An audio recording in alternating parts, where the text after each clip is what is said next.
नमस्कार दोस्तों, स्वागत है आप सभी का आज के मुख्य समाचार के इस वीडियो में, जहां पर हम आपके लिए हर दिन लेकर आते हैं देश और दुनिया की तमाम बड़ी खबरें। एक एक करके सभी बड़ी खबरों के बारे में आपको सटीक जानकारी देंगे। बस आप इस वीडियो के साथ अंत तक बने रहें।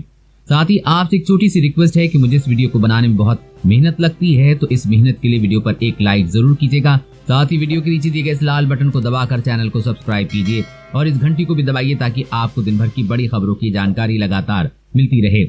तो चलिए दोस्तों, एक एक करके सभी बड़ी खबरों के बारे में जान लेते हैं। तो दोस्तों, आज की पहली बड़ी खबर की अपडेट की बात करें तो एलएसी पे भारतीय वायुसेना का ऑपरेशन शुरू, चीन में मचा हड़कंप। जी हां, एलएसी पर दादागिरी दिखाने वाले चीनी सेना में हड़कंप मच गया है। आ रही खबर के अनुसार भारतीय वायुसेना ने चीन को सबक सिखाने के लिए अपने खतरनाक फाइटर जेट के साथ सीमा पर ऑपरेशन शुरू कर दिया है। सेना के इस आक्रामक अंदाज को देखते हुए चीन की हेकड़ी निकल गई है। आपको बता दें कि भारतीय वायुसेना ने चीन सीमा के साथ सटे फॉरवर्ड एयरबेस पर युद्धक विमानों का ऑपरेशन शुरू कर दिया है। इस ऑपरेशन से ड्रैगन सेना में हड़कंप मचा हुआ है, क्योंकि अगर वो भारतीय सीमा में घुसने की कोशिश कर सकते हैं तो उसे वहीं ढेर कर दिया जाएगा।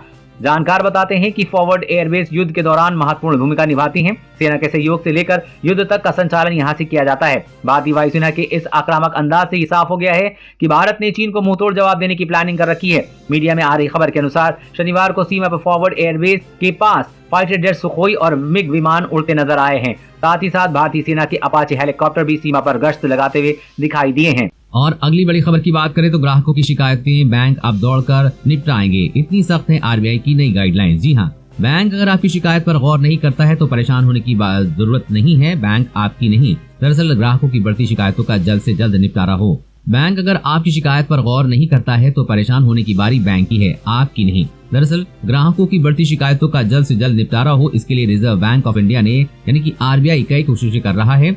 कुछ हद तक इसमें सफलता भी मिली है, लेकिन अब आरबीआई बेहद सख्त रुख अपना रहा है। आरबीआई की नई गाइडलाइंस के बाद बैंकों के बीच अपने ग्राहकों को शिकायतें निपटाने का एक होड़ सी लग सकती है।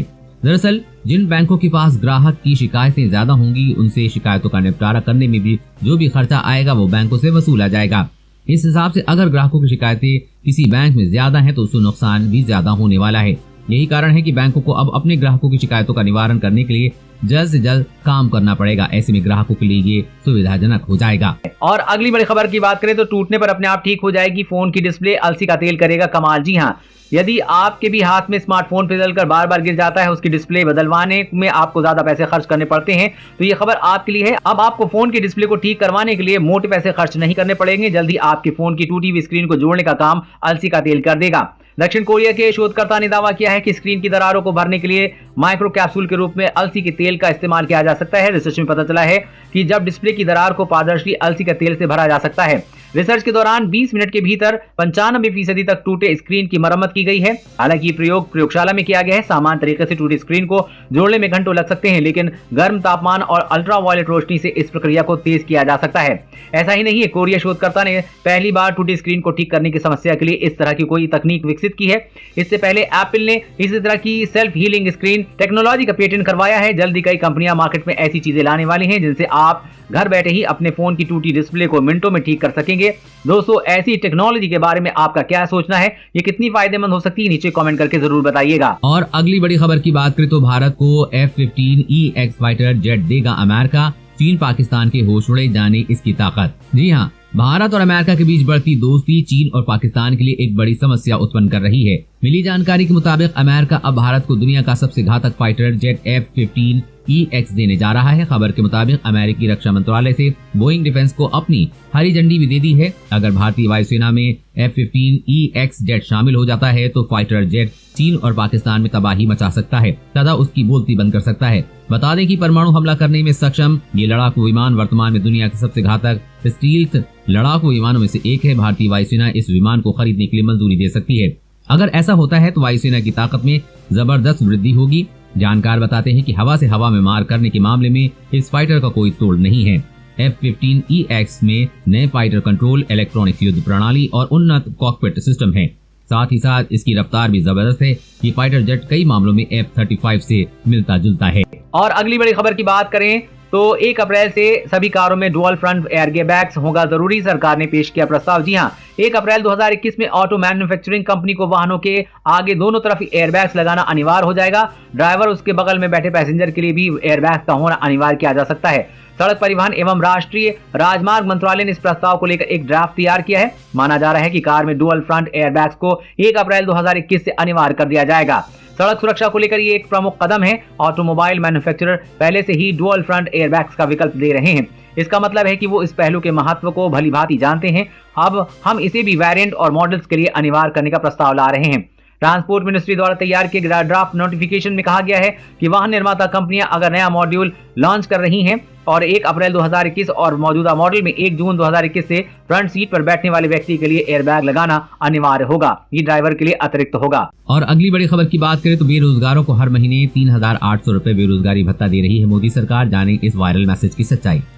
जी हाँ, सोशल मीडिया पर वायरल एक मैसेज में दावा किया जा रहा है कि केंद्र सरकार बेरोजगारों को प्रति माह 3,800 रुपए तक की बेरोजगारी भत्ता दे रही है। बता दें कि ये दावा पूरी तरह से फर्जी है और इसके बहकावे में न आए। PIB फैक्ट चेक में ये दावा फर्जी पाया गया है। केंद्र सरकार ने ऐसी कोई घोषणा नहीं की है। कुछ दिन पहले वायरल एक वीडियो में दावा किया जा रहा था कि केंद्र सरकार प्रधानमंत्री कैडेट योजना के तहत सभी महिलाओं के खाते में 3 लाख की नकद राशि दे रही है।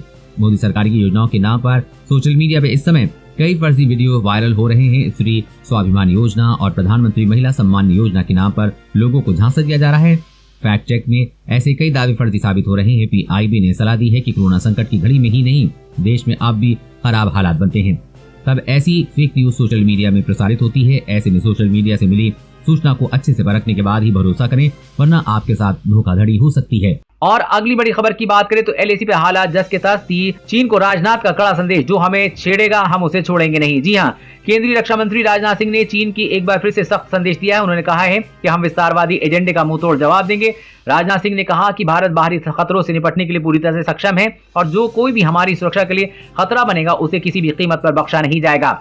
एक बातचीत में रक्षा मंत्री ने कहा कि भारत के पास विस्तारवादी एजेंडा वाले किसी भी देश से निपटने की क्षमता है और उन्होंने कहा कि अगर कोई भी देश विस्तारवादी और हमारी जमीन पर कब्जा करने की कोशिश करता है या हमारी जमीन पर कब्जा करता है तो भारत के पास ये क्षमता और शक्ति है कि वो अपनी जमीन को किसी के हाथ में न जाने दे, चाहे वो दुनिया का कोई भी देश हो। ये पूछे जाने पर कि क्या भविष्य में गलवान जैसी घटना की संभावना है, क्योंकि चीन पूर्वी लद्दाख में गतिरोध से पीछे हटने को तैयार नहीं है। इस पर उन्होंने कहा कि सेना देश के गौरव को कभी कम होने नहीं देगी। साथ ही उन्होंने कहा कि भारत चीन और पाकिस्तान से एक साथ किसी भी स्थिति से निपटने के लिए समर्थ है। और अगली बड़ी खबर की बात करें तो अब मोबाइल ऐप से होगी असली बीज की पहचान। सरकार ने लॉन्च किया सीड ट्रेसेबिलिटी ऐप। जी हाँ, केंद्रीय कृषि मंत्री नरेंद्र सिंह तोमर ने seed traceability mobile app launch किया है, जिससे असली बीज की पहचान हो पाएगी। केंद्रीय मंत्री ने कहा है कि मोबाइल ऐप के माध्यम से असली बीजों की जानकारी मिल पाएगी और किसान धोखाधड़ी से बच पाएंगे। कार्यक्रम में तोमर ने गुण नियंत्रण एवं DNA प्रयोगशाला का शुभारंभ भी किया है। इस अवसर पर उन्होंने कहा कि खेती के क्षेत्र में बीज की बड़ी महत्ता है।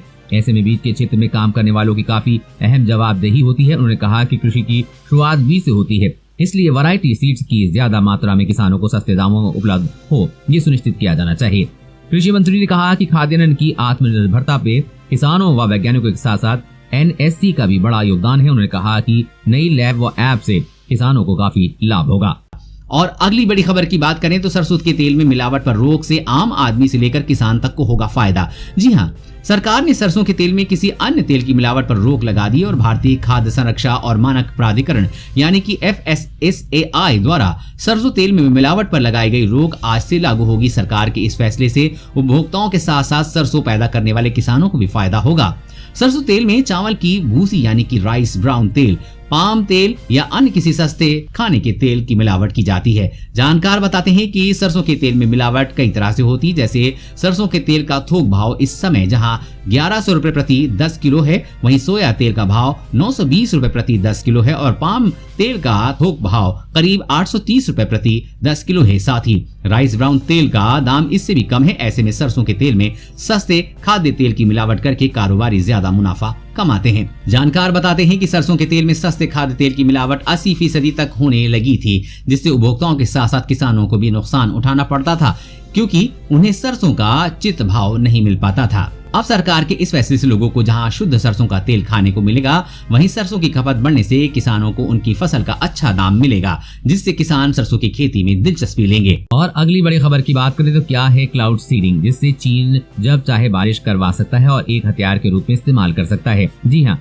सीमा पार चीन के साथ तनाव बना हुआ है। इस बीच खबर आ रही है कि वो कूटनीतिक मार्चों पर कमजोर पड़ने के बाद भारत को हराने के लिए नए नए तरीके आजमा सकता है। ऐसा ही एक तरीका क्लाउड सीडिंग है। इसमें चीन अपने यहाँ तो कृत्रिम बारिश तैयार करेगा, साथ ही तकनीक के जरिए ऐसे हालात पैदा कर सकता है कि भारत के कई हिस्सों में सूखाग्रस्त हो जाएं।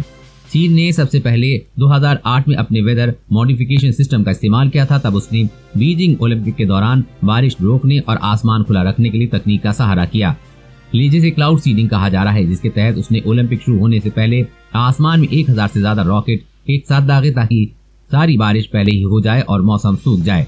इसमें रॉकेट के भीतर सिल्वर आयोडाइड और क्लोराइड भरकर उसे छोड़ा जाता है, जिससे बादल आसपास जमा हो जाते हैं और जमकर बारिश होती है।